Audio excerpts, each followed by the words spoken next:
Welcome back to our 3-minute ticker covering the book of Titus. We're going verse by verse study.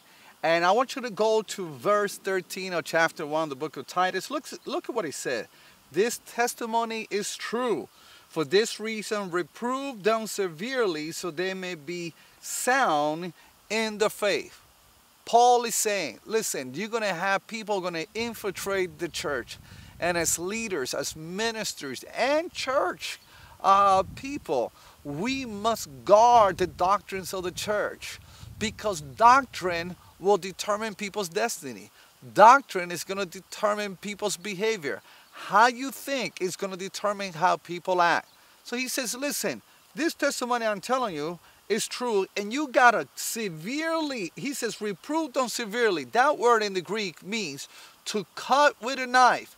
He says you got to confront this thing to the point that you have to cut this type of doctrines, cut it out, carve it out of the church of Jesus Christ. Otherwise, it's going to infiltrate the church.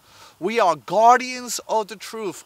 And this is why we have been called to be watchmen, not just to pray, but to watch and pray what happens in the church. He says, for this reason, reprove them severely so they may be sound in their faith. Your faith must be based on sound doctrine, biblical doctrine. Listen, don't just be misled by what people say, or it might sound good, it might sound contemporary. What you want to know is if it's true. Just to stand on the truth of the word of God. Then it takes us to verse 14. Not paying attention to Jewish myth and commandments of men who turn away from the truth. Look at how he comes back.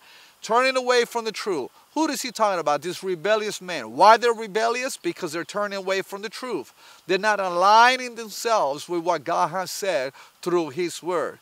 And there were people that were of a sect that were teaching that the traditions of men were superseding the doctrines of God. We must be very careful as guardians of the truth to not allow cultural Christianity to take over what the Word of God is teaching us.